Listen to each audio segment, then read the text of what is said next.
안녕하세요. 자자 채널의 별기자입니다. 제가 닉네임을 바꿨어요.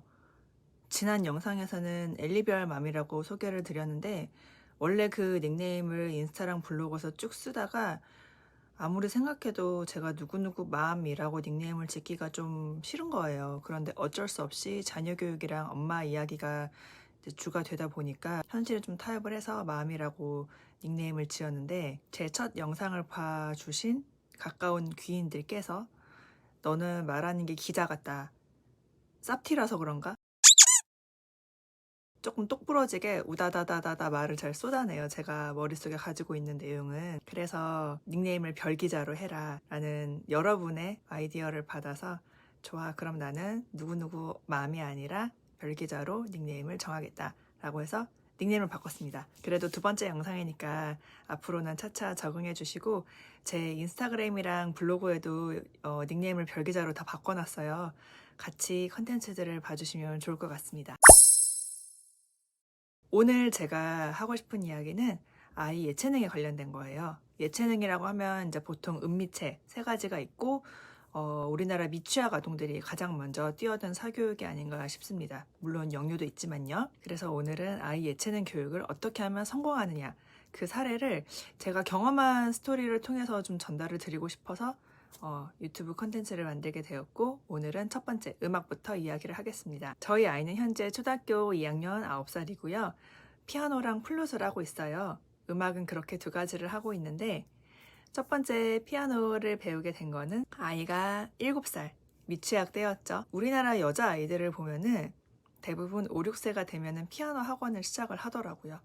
그래서 이게 약간 남자아이들이 태권도를 다니는 것처럼 여자아이는 피아노 이렇게 조금 필수 로드맵처럼 자리를 잡아가고 있고 저는 그게 나쁘다고 생각은 하지 않아요. 피아노 교육이 미취학 아이들, 초조 아이들이 하기에는 정말 좋은 교육이라고 생각을 하고 나아가서 그게 고등학교까지 이어지면은 저는 정말 좋은 악기를 다루는 일이라고 생각을 하기 때문에 피아노 교육 자체는 굉장히 찬성하는 바입니다. 그런데 제가 말씀드리고 싶은 포인트는 어쨌든 이거를 성공을 하고 싶다. 여기서 말하는 성공은 우리 아이가 피아노 전공을 하겠다, 뭐 음대를 가겠다 이거는 아닌 거 아시죠? 아이가 피아노를 즐기고 재미있게 배우고 그러니까 일반 공부에서도 그렇듯이 저는 예체능에서도 자기주도성이 나온다고 생각을 하거든요. 아이가 자기가 좋아하고 자기가 잘하는 것은 정말 주도적으로 잘 하잖아요. 그게 정말 뚜렷하게 나타나는 영역 중에 하나가 저는 예체능이라고 생각을 해서 피아노를 배울 때도 아이가 정말 주도적으로 잘 배우기를 원했어요. 저희 아이가 처음 피아노 학원을 보내달라고 했던 게 6살이었어요. 유치원에서 친구들이 피아노 학원을 많이 간다고 하니까 그리고 피아노는 내 손가락을 이용해서 뚱땅뚱땅 치면 되는 악기 복잡한 장비나 스킬이 필요하지 않고 그냥 내 손가락을 움직이면 되는 악기라고 이제 아이가 받아들였기 때문에 나 피아노 학원 보내줘 라는 이야기를 하더라고요. 그런데 저는 그때 보내주지 않았어요. 그때 보내주지 않았고 너 피아노 학원을 왜 가고 싶어 해? 했을 때 아이가 나왔던 말이 친구들이 다니니까였기 때문이었어요. 그 이유가. 그래서 저는 좀 기다렸어요. 엄마는 네가 피아노 학원을 가기에는 조금 이르다고 생각해 라고 의견을 전달을 하고 조금 기다렸어요. 그런데 아이가 1년을 조르더라고요. 뭐 매일같이 조르지는 않았지만 이따금씩 일주일에 한 번, 한 달에 한 번 이렇게 그냥 주기적으로 꾸준하게 엄마 나 피아노를 배우고 싶어 피아노 학원에 보내줘 라는 의사 전달을 저한테 계속 하는 거였어요. 저는 저희 아이가 12월생이라 조금 늦었다고 생각을 했어요. 어릴 때 키우면서. 그런데 뭐 나중에 말씀드리겠지만 아이가 한글을 떼는 거라든지 다른 발달 사항이 뭐 전혀 12월생이라고 생각될 만큼 느리진 않았는데 아무튼 12월생이라는 이 선입견이 제 안에도 있었기 때문에 뭐든지 서두르진 않았거든요. 피아노도 그래서 다른 아이들이 막 시작한다고 해서 덩달아 시작하지 않고 그리고 아이가 이제 친구 따라서 나도 피아노 배워보고 싶어 그냥 한번 해보고 싶어 라는 이야기를 가볍게 하지 않고 정말 진심으로 엄마 나 이 피아노라는 걸 진짜 해보고 싶어. 내가 피아노 소리를 들었더니 너무너무 좋더라. 나도 이런 연주를 하고 싶어. 조금 더 깊은 동기가 나오길 바랬어요. 아직 어린 아이에게 바라기는 조금 과한 면이 있지 않았나 지금 돌이켜보면 그런 생각도 들지만 제가 이 이야기를 자신 있게 할 수 있는 거는 결과적으로는 매우 잘한 선택이었다는 거였어요.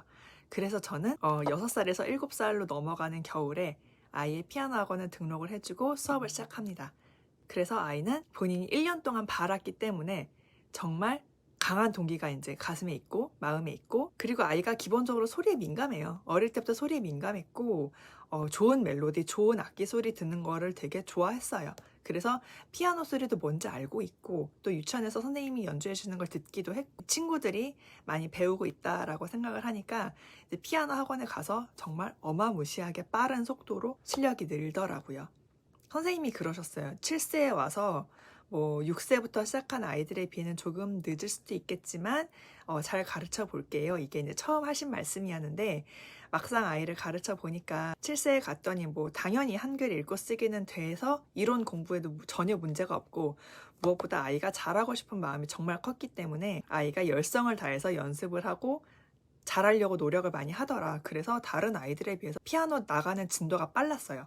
물론 진도가 빠르다고 좋은 건 아니에요. 좋은 건 아닌데, 이제 선생님께서 무리하게 진도를 나가시는 게 아니라 아이가 잘 습득하는 그런 과정과 결과를 보시면서 진도를 나가는데 이 속도가 빠르다, 생각보다 빨리 연주를 잘 한다 라는 그런 피드백을 듣고 제가 사실 좀 기뻤죠. 1차적으로 아이가 잘해서도 기뻤지만, 이제 그래도 제가 아이의 진짜 동기를 이끌어내고 좀 기다려줬던 게 효과가 있었구나. 그래서 저는 어머니들이 아이의 피아노나 뭐 다른 예체능을 선택을 하실 때 너무 급하게 남들이 다 하니까 이런 동기만으로는 시작하지 않으셨으면 좋겠고, 아이가 정말 흥미를 보이고 관심을 보이고 잘하고 싶은 마음이 드는 분야가 어디인지부터 먼저 파악하셔서 그것부터 이제 예체능 교육을 시작을 하시면 어떨까라는 생각이 이제 와서 듭니다. 이 아이가 피아노 학원을 다니면서 정말 보여준 놀라운 모습은 집에서 스스로 자발적으로 연습을 한다는 거였어요. 처음에 아이가 피아노 학원을 반년 정도 다니고 피아노를 집에 사달라고 하더라고요. 집에서도 나는 치고 싶어. 그런데 또 덜컥 큰 피아노를 사줬다가 또 얼마 가지 않아서 처분해야 할 그런 상황이 생길까봐 저는 처음부터 큰 피아노를 사주진 않았고요. 5월에 아이 어린이날 선물을 계기로 전자피아노를 하나 사줬어요. 근데 그거를 아이가 정말 수시로 꺼내서 피아노 학원에서 배우는 바이엘 책들을 펴놓고 혼자서 자발적으로 누가 시키지도 않았는데 뚱땅뚱땅 연습을 하는 걸 보고 저희가 되게 놀랐어요. 저도 놀랐고 남편도 놀랐고, 이게 정말 아이가 하고 싶어서 잘하고 싶어서 잘 치고 싶어서 좋아해서 연습하는 모습이 이거구나. 사실은 그 모습을 보고 와, 공부도 이렇게 해야 하는데 라고 생각을 했어요. 아직은 공부를 그렇게 하기엔 너무 어리다고 생각을 하기 때문에 뭐 바라지는 않지만, 그래도 그렇게 아이가 먼저 자발적으로 연습을 하는 모습을 보고 이거구나, 이런 모습이 정말 아이가 진심으로 원해서 잘하고 싶은 마음에 연습을 하는 거구나 라고 생각이 들었고, 정말 기쁜 마음으로 응원해주고 있습니다.